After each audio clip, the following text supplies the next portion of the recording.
Bonjour à tous, bonjour à toutes. Je suis votre frère, le serviteur de Dieu, le pasteur Douglas Kanjeka de cette résurrection. Alors je viens faire cette courte vidéo pour partager une pensée biblique avec chacun d'entre nous, serviteur de Dieu, enfant de Dieu, ouvrier dans la moisson du Seigneur. Il y a une pensée forte qui monte dans mon cœur depuis quelques temps. C'est du texte tiré de Amos chapitre 4 verset 12. Il est écrit puisque je te traiterai de la même manière, Israël, prépare-toi à la rencontre de ton Dieu. Le focus veut être mis sur la préparation à la rencontre de Dieu pour ne pas tomber dans la coupe du jugement de Dieu, comme ce fut le cas des villes comme Sodome et Gomorrhe qui se sont éloignées de Dieu tant sur le plan spirituel que sur le plan moral. Alors le Seigneur nous donne à nous tous une invitation à le rencontrer. Nous savons qu'il nous avait créés à l'origine pour être permanemment en relation et en communion avec lui. C'était ça le but de la création de l'homme. Dans Genèse 1, il dira « Créons l'homme à notre image et à notre ressemblance afin qu'il domine sur les poissons de la mer, sur les animaux des champs de la terre, sur les oiseaux du ciel. » Et Dieu va bénir l'homme en lui disant « Multipliez-vous, soyez féconds, multipliez-vous, remplissez la terre, assujettissez-la et dominez. » Et l'homme était censé être le représentant légal de Dieu sur cette terre, comme ambassadeur, comme sacrificateur, mais aussi comme roi, celui qui devait régner sur la terre, tout en étant soumis à la suprématie, à la royauté, à la souveraineté de Dieu. Dieu voulait entretenir cette relation. Et c'est ça le but même de la création de l'homme, c'est Dieu veut vivre avec l'homme, Dieu veut être un avec l'homme. Et malheureusement, cela ne va pas durer longtemps parce que par la séduction de l'ennemi, l'homme et la femme vont tomber dans le péché, ils vont désobéir à Dieu en mangeant le fruit défendu et la relation sera brisée, la communion sera rompue et Dieu va les chasser du jardin. Et voyez-vous, lorsque les deux ont péché, la Bible dit que dans Genèse chapitre 3, l'homme et la femme entendirent la voix du Seigneur qui parcourait le jardin. Malheureusement, ils ne pouvaient plus se tenir devant ce Dieu. Ils ne pouvaient plus le rencontrer et le voir face à face parce qu'ils n'étaient plus de la même nature que Dieu. La nature de Dieu était déchue dans leur vie. Il est dit que tous ont péché et sont privés de la gloire de Dieu. La gloire de Dieu n'était plus leur vêtement. La nature de Dieu n'était plus ce qui les caractérisait. Voilà pourquoi ils ne pouvaient plus supporter la voix de Dieu. Ils ne pouvaient plus supporter la présence de Dieu. Ils ont préféré se cacher. Ils ont dit, Dieu pose la question, Adam, où es-tu? Il dira, je me suis caché derrière le bois certainement, parce que je suis nu. Il a perdu le vêtement de la gloire qui lui a été donné par le Seigneur. Et il dira, Dieu lui posera la question, mais qui t'a appris que tu étais nu? As-tu mangé le fruit défendu? Il dit, oui, j'en ai mangé. La femme que tu as mise à mes côtés m'en a donné et j'en ai mangé. Trois choses qui me touchent quand même dans ce texte de Genèse 3, c'est que quand le péché a fait éruption, non seulement cela a amené la déchéance dans leur vie, la relation a été cassée, la communion a été brisée, mais étonnamment, il y a eu la nudité. Donc le péché amène la nudité. Comme l'église de Laodicée, dans Apocalypse 3, le Seigneur dit ce que j'ai contre toi, c'est que tu n'es ni chaud ni froid, tu es tiède. Parce que tu dis, je me suis enrichi, je n'ai besoin de rien. Et cette église s'est retrouvée pauvre, aveugle, nue. Pourquoi? Parce qu'elle était loin de Dieu. S'éloigner de Dieu nous amène la nudité.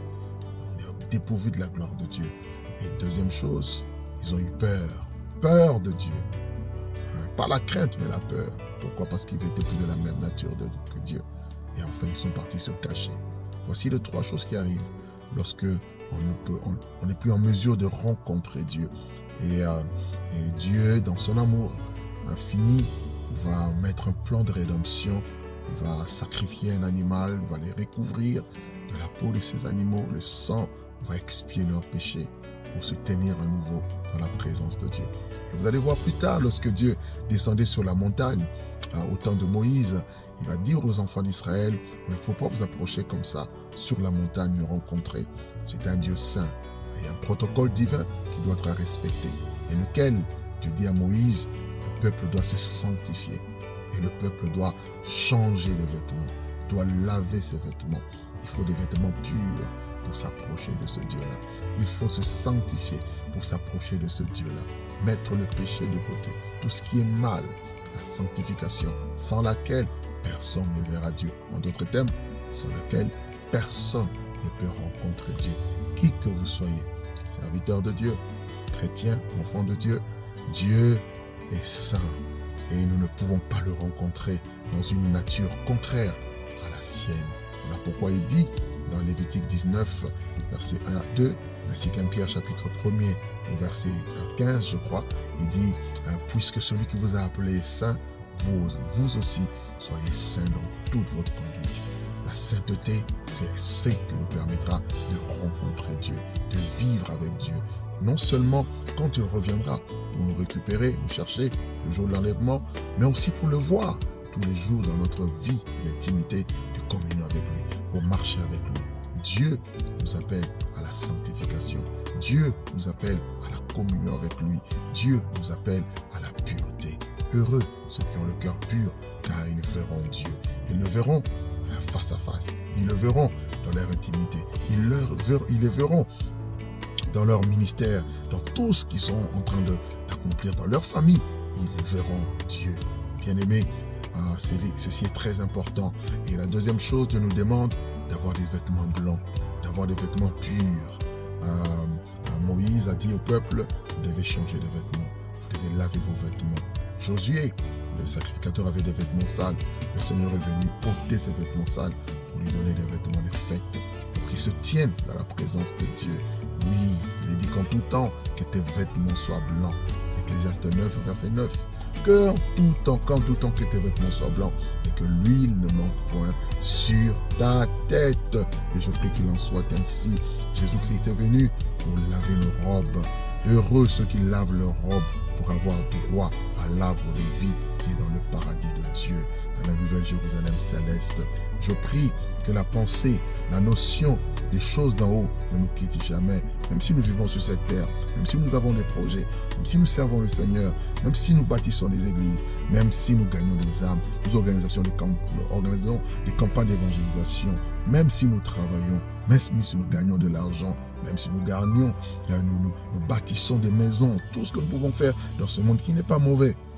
N'oubliez jamais que la dimension spirituelle est la plus importante. Vous pouvez travailler comme si Jésus revenait dans 100 ans, en ayant des visions, des objectifs, en travaillant dur, mais vivez comme si Jésus revenait maintenant. Prépare-toi à la rencontre de ton Dieu. Préparons-nous. Jésus-Christ revient bientôt. Nous ne connaissons ni l'heure, ni le jour, mais soyons tous les jours prêts. Que Dieu nous garde dans sa présence. Que Dieu vous bénisse au travers de cette courte exhortation. Que la bonne main de Dieu soit sur chacun d'entre nous et que Dieu bénisse vos vies, vos maisons, vos familles. Que Dieu bénisse vos ministères, tout ce que vous entreprenez. Que la bonne main soit sur vous de Dieu, soit sur vous. Si vous êtes malade, je prie pour votre guérison. Si vous avez des problèmes, que la main de Dieu apporte la solution dans votre vie. Que la paix de Christ garde vos cœurs. Oui, au-dessus de toute intelligence et au-dessus de tout ce qui peut nous troubler dans ce monde-ci. Que la paix de Dieu garde nos cœurs. Que Dieu vous bénisse et à très bientôt. C'est votre frère, serviteur de Dieu, Pasteur Douglas Kilonjeka. Merci.